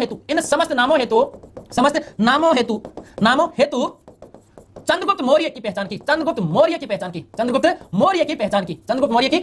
की। आगे बात समझ में क्लियर है ना? ये मोस्ट इंपोर्टेंट प्रश्न बनता है बेटा, सब बताऊंगा, चिंता मत करो। देखो मैं आप लोगों से एक ही निवेदन करता हूं कि आउट ऑफ मत पूछा करो, फिर होता क्या ना, इससे लिंक टूटता है, और हजारों लोग आप लोगों के साथ में बैठ करके क्लास को देख रहे हैं, ठीक है ना? आगे बात समझ। तो फिर क्या होता है ना कि वो बच्चे फिर डिस्टर्ब होते हैं, फिर वो कहते हैं गुरुजी प्लीज ऐसे मत करो। मेरा आपसे वादा है कि किसी भी टॉपिक में आपका कोई संशय नहीं छोड़ूंगा, ठीक है ना? मैं ये प्रयास करूंगा, देखो मुझे ज्यादा कुछ आता जाता नहीं है, लेकिन फिर भी मैं ये प्रयास करूंगा कि आपके हर प्रश्न का उत्तर दिया जाए, और मैं ये करता ही हूं बेटा, है ना? आगे बात समझे। तो आप जो भी प्रश्न पूछते हैं टॉपिक से रिलेटेड होते हैं, तो फिर मैं पूछता हूं, क्योंकि बीच में फिर दूसरे टॉपिक का प्रश्न हम लोग जैसे घुसेड़ते हैं ना, तो सब लोग बच्चे फिर क्या है? डिस्टर्ब होते हैं। क्या चीज? सब लोग क्या होते हैं? डिस्टर्ब होते हैं, ठीक है? आगे बात समझ क्लियर है ना? अब देखो ध्यान रखो, किसी ने पूछा सूर्या बेटा, कल बात करूंगा इसके बारे में, है ना? आप या तो ढंग से पूछो, तीनों के नाम हो बदल दिए, अब क्या करें? ये अभी इसको अपडेट कर लेना बेटा, ठीक है? अब ध्यान से सुनो, किसी ने पूछा कि सर एंड्रोकोटस का शाब्दिक अर्थ क्या? देखो विशाखदत्त का ग्रंथ मुद्रा राक्षस, और मुद्रा राक्षस क्या कहता है? चंद्रगुप्त मौर्य के लिए शब्द प्रयोग किया उसने वृषल। केवल 1 मिनट बता रहा हूं क्योंकि समय पूरा हो गया बेटा। क्या शब्द प्रयोग किया? वृषल। वृषल का शाब्दिक अर्थ होता है निम्न कुल में उत्पन्न व्यक्ति। तो उसका बचाव किया कौटिल्य ने अर्थशास्त्र में। उसने बचाव करते हुए कहा कि देखो ऐसा है कि सम्राट निम्न कुल से उत्पन्न नहीं था, वो निम्न परिस्थितियों में उत्पन्न हुआ था और उसी स्वरूप को उठा लिया इन यूनानियों ने। तो सेंड्रोकोटस और एंड्रोकोटस, इन दोनों का जैसे हम लोग शाब्दिक अर्थ देखे ना, पांडे जी की पुस्तक है एमए में चलती है, उसको देखना उठा करके 1793 में बेटा, ठीक है। तो उसका शाब्दिक अर्थ होता है निम्न परिस्थितियों में उत्पन्न व्यक्ति सेंड्रोकोटस या एंड्रोकोटस, सेंड्रोकोटस या एंड्रोकोटस। आगे बात समझ में क्लियर है ना? इसलिए सेंड्रोकोटस या एंड्रोकोटस इसको संबोधित किया गया। लेकिन विलियम जोन्स, क्या चीज? विलियम जोन्स ने कहा कि ये चंद्रगुप्त मौर्य है। कौन है? चंद्रगुप्त मौर्य। विषम परिस्थितियों में उत्पन्न शासक सेंड्रोकोटस या एंड्रोकोटस, ठीक है, या कई जगह जैसे सेंड्रोकोप्टस, ठीक है। आगे बात समझे श्याम भाई, धन्यवाद बेटा। आपको चलिए पूजा बेटू, सॉरी, मैं कल पक्का आपको इसका उत्तर दूंगा, है ना। चलिए, तो उम्मीद करता हूं सारी चीजें आप लोगों को समझ में आई होगी। ईश्वर से प्रार्थना करता हूं आप सब स्वस्थ रहें, मस्त रहें, तंदुरुस्त, आह्लादित और प्रसन्नचित्त रहें। इस की संपूर्ण खुशियां मेरे उस पार बैठे हुए प्यारे प्यारे से लोगों को, इन विद्यार्थियों को, मेरे भाइयों और बहनों को मिले। मिलते हैं कल की क्लास में, तब तक के लिए सभी से धन्यवाद, नमस्कार, थैंक यू सो मच।